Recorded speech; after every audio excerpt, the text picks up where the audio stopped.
곽성민 목사의 매일 큐티 묵상입니다. 다니엘 3장 1절로 18절입니다.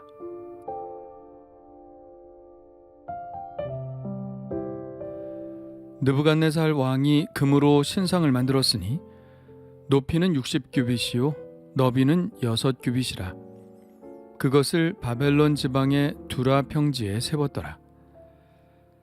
느부갓네살 왕이 사람을 보내어 총독과 수령과 행정관과 모사와 재무관과 재판관과 법률사와 각 지방 모든 관원을 느부갓네살 왕이 세운 신상의 낙성식에 참여하게 하매, 이에 총독과 수령과 행정관과 모사와 재무관과 재판관과 법률사와 각 지방 모든 관원이 느부갓네살 왕이 세운 신상의 낙성식에 참여하여 느부갓네살 왕이 세운 신상 앞에 서니라.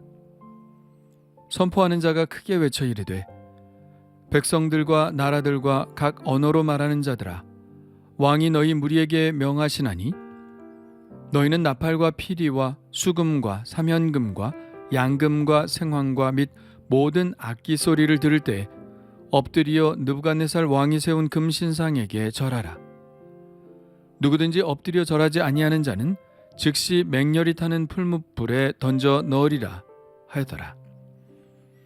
모든 백성과 나라들과 각 언어를 말하는 자들이 나팔과 피리와 수금과 사면금과 양금과 및 모든 악기 소리를 듣자 곧 느부갓네살 왕이 세운 금신상에게 엎드려 절하니라.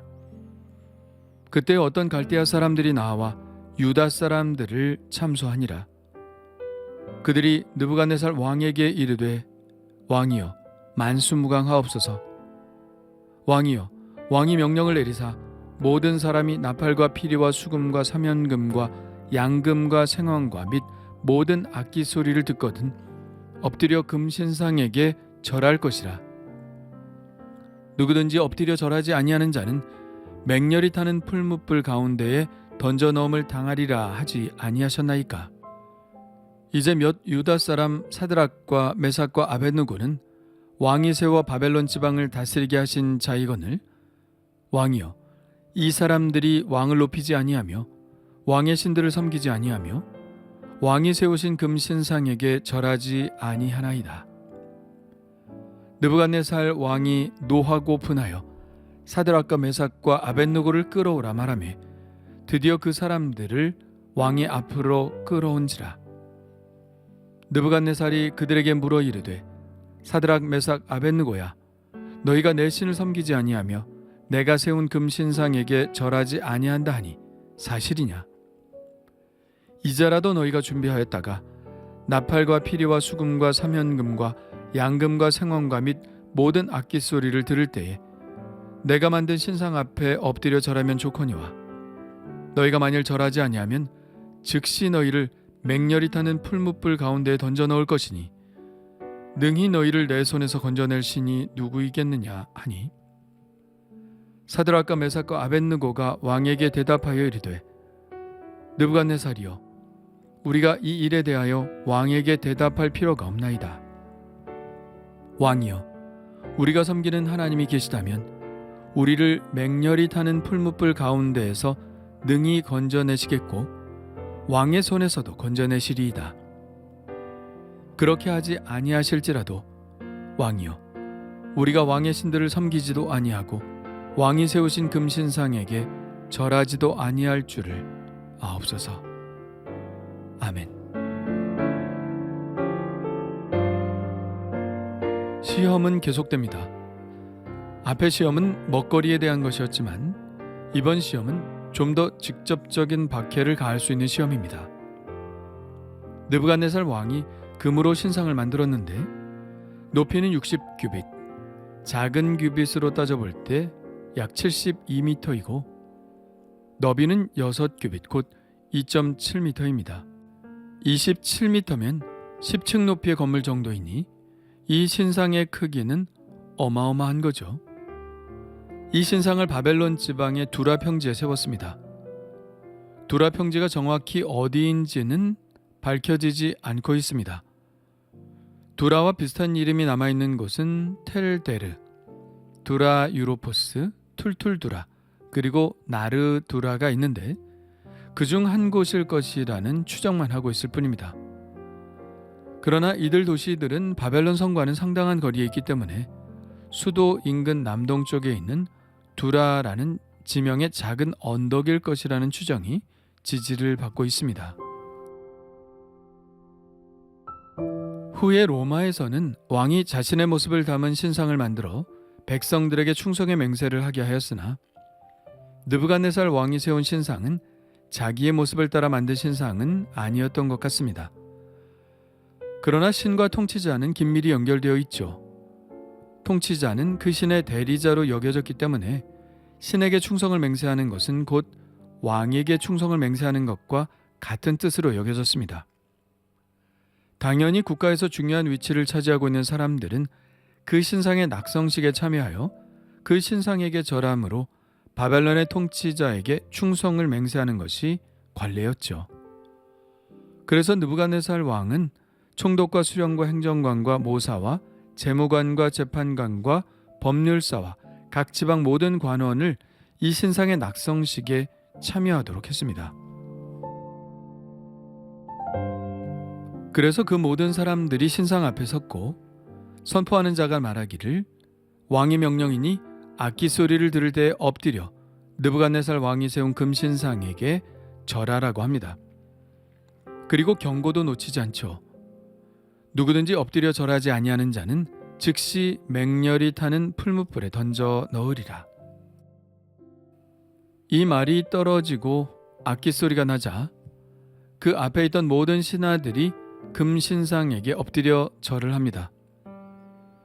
그런데 바벨론의 고위직임에도 불구하고 이 낙성식에 참여하여 신상에게 절을 하지 않는 사람들이 있었습니다. 바로 다니엘의 친구들인 사드락과 메삭과 아벳느고였죠. 선포하는 자는 분명한 왕의 명령으로 경고했습니다. 절하지 않는 자는 풀무불에 던져 넣겠다고요. 어쩌면 이것은 당연한 일인지도 모르겠습니다. 당시의 상식으로는 이 낙성식에 참여하지 않는다거나 절을 하지 않는다는 것은 왕에게 충성을 하지 않겠다는 것으로 읽힐 수 있으니까요. 그렇게 된다면 그 사람들은 반역자로 취급을 받기에 충분한 이유가 되는 것입니다. 그런데 사드락과 메삭과 아벳느고가 그 자리에 참여하지 않았다는 사실을 아는 사람이 있었습니다. 어떤 갈대아 사람이라고만 되어 있는데요. 그들은 평소에도 이들 세 사람을 눈여겨보았을 것입니다. 분명 다른 학자들보다 더 높은 지위에 있는 이들을 끌어내리려고 한 사람들이었겠죠. 그리고 그들은 유대인들은 죽어도 신상에게는 머리를 숙이지 않는다는 사실도 알고 있었던 사람들이었습니다. 그들은 이번 기회가 자기들의 정적들을 제거할 수 있는 좋은 기회라고 여기고 왕에게 참소를 했죠. 왕이여, 이 사람들이 왕을 높이지 아니하며 왕의 신들을 섬기지 아니하며 왕이 세우신 금신상에게 절하지 아니하나이다. 그들의 참소에는 단지 신상에 절하지 않는다는 것이 아니라 말머리마다 왕을 언급하므로 이들이 결국은 왕을 반역하는 것이라는 논리가 숨어 있는 것이죠. 왕이 이 참소하는 말을 들었을 때 노하고 분했다고 쓰고 있습니다. 당연합니다. 큰 신상의 낙성식은 국가적 행사였을 것이고 이 행사를 통하여 자신의 권력을 더욱더 공고히 하며 이 위대한 신의 대리자로서 자신에게 충성을 맹세하는 자리로 활용하려 했던 그로서는 찬물을 끼얹는 일이었죠. 그는 정말 자신에 대한 반역으로 여겼던 것입니다. 결국 이들은 왕 앞으로 끌려왔고 왕은 그들에게 묻습니다. 사드락, 메삭, 아벳느고야, 너희가 내 신을 섬기지 아니하며 내가 세운 금신상에게 절하지 아니한다 하니 사실이냐? 왕은 화가 많이 났지만 꽤 이성적으로 묻습니다. 사실관계를 다시 한번 확인하고 있죠. 왕은 이들을 믿었고 또 많이 신임했던 것 같습니다. 그랬겠죠. 다니엘과 세 친구들은 왕의 면접에서 다른 사람들보다 좋은 점수를 얻었고 그만큼 핵심적인 지위에 올라 있었기 때문입니다. 왕이 화가 많이 난 것은 자기가 믿었던 신하들이 자기에게 반역하는 것 같은 인상을 받았기 때문일 겁니다. 왕은 이들을 잃기 싫었죠. 그래서 그들에게 다시 한번 기회를 주기를 원한 것입니다. 이제라도 너희가 준비하였다가 악기 소리를 들을 때 내가 만든 신상에게 절하라. 그러면 아무 일이 없을 것이다.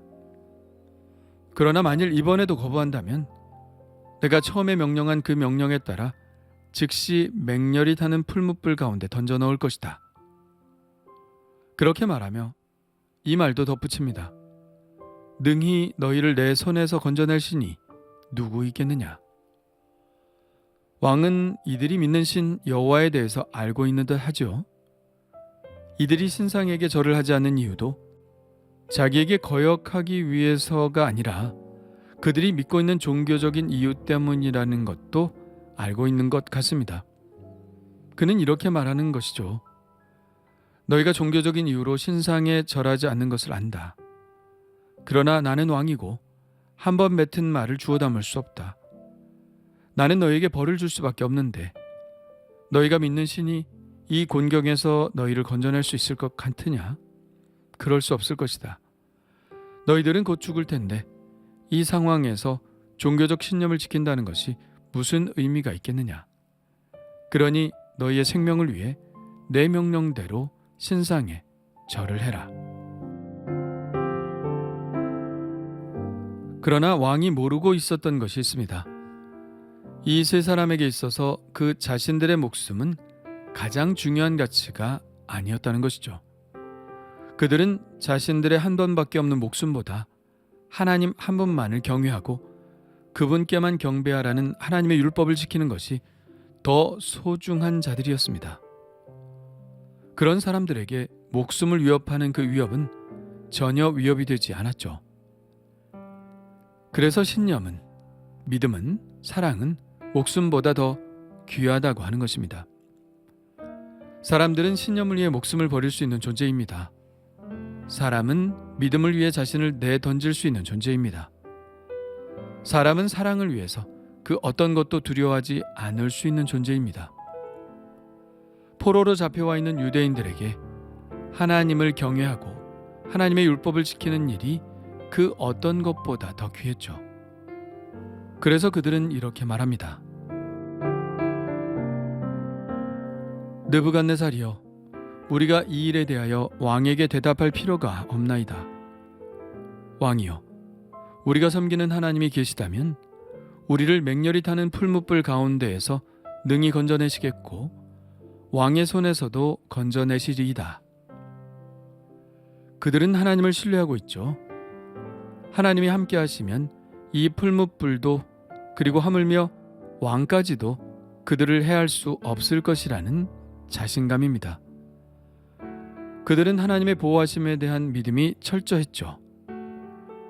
그러나 이들의 믿음은 단지 희망만을 붙잡는 맹목적인 믿음은 아니었습니다.